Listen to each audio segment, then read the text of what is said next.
আজকে আমি দেখাবো কচুরমুখী আর কাঠকচু দিয়ে কিভাবে ইলিশ মাছ রান্না করা যায়। আমি ইলিশ মাছটা প্রথমে কেটে নিয়েছি সুন্দর করে।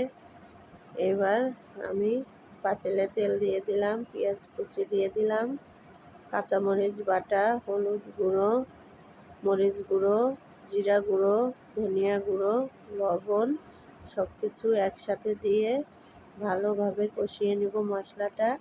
এইবার আমার কচুরমুখী আর কচুটা কেটে রাখা সেগুলো আমি দিয়ে দিলাম।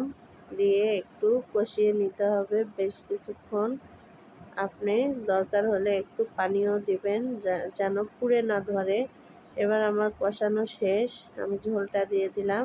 এদিকে আমি মাছটা লবণ ঝাল দিয়ে সিদ্ধ করে রেখেছিলাম, সেটা আমি দিয়ে দিলাম। ঝোল দেওয়ার পরে